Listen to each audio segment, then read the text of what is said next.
मंडळी, जर तुम्ही ट्रू कॉलर वापरत असाल तर हा व्हिडिओ खास तुमच्यासाठी आहे, अजिबात मिस करू नका। तुमच्यासाठी काय प्रॉब्लेम आहे आणि काय फायदा आहे हे आपण बोलणार आहोत। फायदे आपल्याला ट्रू कॉलरचे सगळ्यांना माहिती आहेत, पण काही प्रॉब्लेम्स होतात। ते प्रॉब्लेम काय आहेत, त्याचा तुम्हाला कसा त्रास होऊ शकतो हे आपण सगळं बोलणार आहोत। नमस्कार, मी अमित गद्रे, न्यूज 18 लोकमतच्या टेक चेक व्हिडिओमध्ये सगळ्यांचं स्वागत आहे। मी जसं म्हणालो की ट्रू कॉलर आपण सगळेजण वापरतो, त्याचे फायदे आपल्याला माहिती आहेत। फायदे काय आहेत तर आपल्याला अननोन नंबर जर असेल तर तो कोणाचा कॉल आहे हे आपल्याला कळतं। समजा मेसेजेस काही आपल्याकडे आहेत तर ते स्पॅम आहेत का हे आपल्याला कळतं, किंवा कॉल आहे तर तो यापूर्वी कोणी त्याची तक्रार केली आहे का, म्हणजे तो तसा रजिस्टर आहे का स्पॅम म्हणून, तर ते आपल्याला सगळं बघायला मिळतं। म्हणजे इन शॉर्ट काय तर स्पॅम कॉलपासून वाचण्यासाठी आपल्याला या ट्रू कॉलर ॲप्लिकेशनचा आपण वापर करतो, त्याचा फायदा होत असतो। पण मंडळी, तुम्हाला माहिती आहे का, तुम्हाला स्पॅम कॉल येण्यामागे ट्रू कॉलरच कारणीभूत आहे। जर मी असं म्हटलं तर कदाचित तुम्हाला आश्चर्य वाटेल, पण ती पण एक शक्यता असू शकते। कशी हे मी तुम्हाला सांगतो। आता बऱ्याचदा काय होतं, ट्रू कॉलर वापरताना आपण ज्या ज्या परमिशन दिल्यात त्यामध्ये सगळ्यात महत्त्वाची आणि मोठी परमिशन कुठली आहे तर कॉन्टॅक्ट्स आपण सिंक करण्याची परमिशन दिलेली आहे। आपले जे सगळे कॉन्टॅक्ट आहेत ते डेटाबेसला सेव्ह होत आहेत। कोणाच्या तर ट्रू कॉलरच्या डेटाबेसमध्ये नंबर सेव्ह आहे, म्हणून तुम्हाला एखाद्या व्यक्तीचं नाव कळतं आहे। मग ते सर्च केल्यावर असेल किंवा अननोन नंबरचं डिरेक्टली तुम्हाला कॉल आला तरीसुद्धा ते नाव दिसतं। याचं कारण ट्रू कॉलरच्या डेटाबेसवरती, क्लाउडवरती तो नंबर ऑलरेडी कोणाच्या तरी फोनमधून गेलेला आहे, तो सेव्ह झालेला आहे। त्यामुळे तुम्हाला दिसताना तो नंबर त्या नावाच्या ती जी व्यक्ती आहे तिचं जे नाव आहे ते तुम्हाला त्यावरती दिसतं आहे। आता या सगळ्या गोष्टीमध्ये प्रॉब्लेम काय आहे? मग ॲप्लिकेशन तर चांगला आहे, आपल्याला फायदा होतोय, प्रॉब्लेम काय आहे?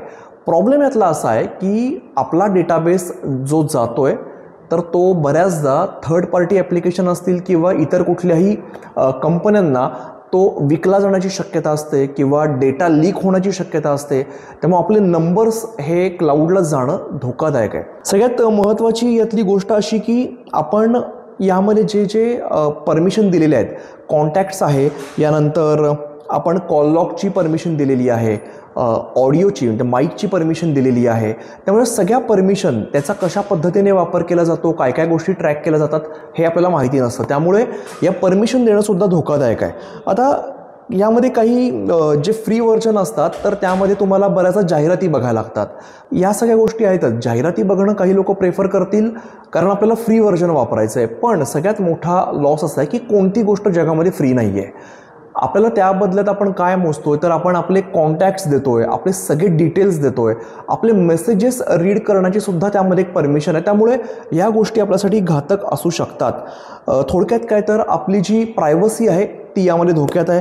दुसरी महत्त्वाची गोष्ट अशी की तुमचे सगळे नंबर जे डेटाबेसला जात आहेत तर ते पुढे कोणाला दिले जात आहेत का, ते शेअर केले जात आहेत का हे आपल्याला माहिती नाही आहे। त्यानंतर सगळ्यात मोठा धोका म्हणजे ज्या पद्धतीने तुम्ही नावं सेव्ह केलेली आहेत। समजा एखाद्या व्यक्तीचं नाव तुम्ही जे काय XYZ ठेवलं आहे तर ते क्लाउडवरती जाताना पण XYZ म्हणूनच जात आहे।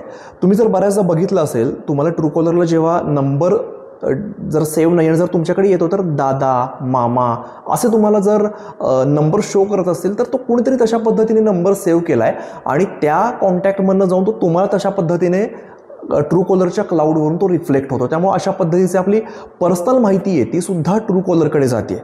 हा एक यातला महत्त्वाचा मुद्दा आहे।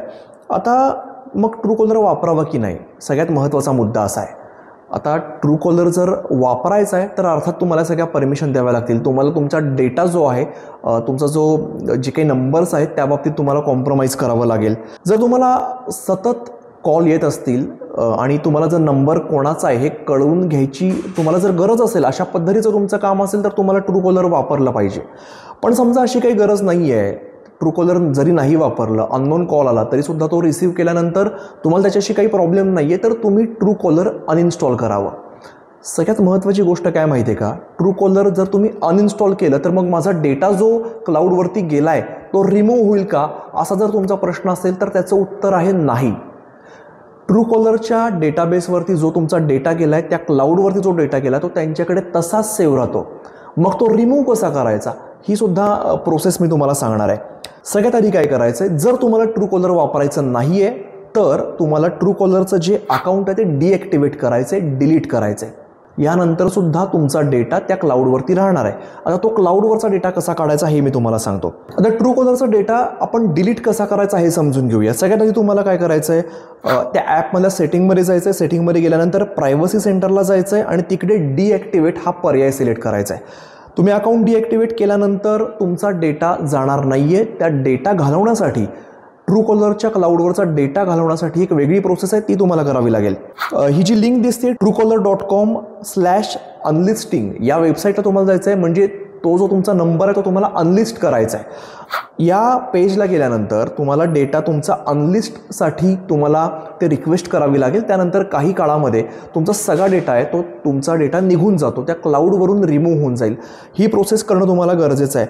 अनलिस्ट करणं ही खूप गरजेची आहे. मी वेबसाईट जी दाखवतोय त्या वेबसाईटवरती जाऊनच, ट्रूकॉलरची ऑफिशियल वेबसाईट आहे, जर तुम्हाला डेटा घालवायचा असेल तर त्याप्रमाणे तुम्ही ते अनलिस्ट करू शकता.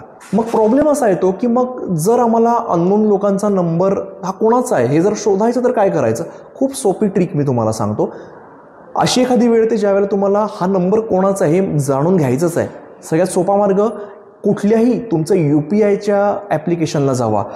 गुगल पे असेल, फोनपे असेल किंवा भीम ॲप असेल, या कोणत्याही ॲपला गेल्यानंतर तो तुमचा नंबरवरती तो सर्च बारमध्ये टाका. तुम्हाला खाली त्या व्यक्तीचं नाव दिसेल. हा सगळ्यात सोपा मार्ग आहे जर तुम्हाला ट्रूकॉलर न वापरता सुद्धा हा फोन कोणाचा आला हे जर तुम्हाला जाणून घ्यायचं असेल तर. मंडळी, जसे ट्रूकॉलरचे काही फायदे आहेत तसे काही तोटेसुद्धा आहेत. ज्यांना ट्रूकॉलर वापरावाच लागणार आहे त्यांनी तो वापरावा. त्यांच्यासाठी प्रायव्हसी कॉम्प्रोमाइज हा काही प्रॉब्लेम नसेल तर त्यांनी वापरावा. पण जर तुमची काळजी असेल की मला माझी प्रायव्हसी खूप महत्त्वाची आहे तर तुम्हाला मी जशा पद्धतीने सांगितलं हे डिॲक्टिवेट करून ॲप्लिकेशन तुमचा डेटा अनलिस्ट करावा लागेल. मंडळी, हा व्हिडिओ तुम्हाला कसा वाटला सांगा. तुम्ही ट्रूकॉलर वापरताय का? वापरत असाल तर का वापरताय? वापरत नसाल तर का नाही वापरताय हे सुद्धा आम्हाला सांगा. आणि जर डेटा अनलिस्ट करायचा असेल तर तुम्हाला या वेबसाईटला जाऊन डेटा अनलिस्ट करावा लागेल. तुम्ही अनलिस्ट केला तर ते सुद्धा सांगा. आणि अशाच माहितीपूर्ण व्हिडिओसाठी बघत राहा न्यूज 18 लोकमत.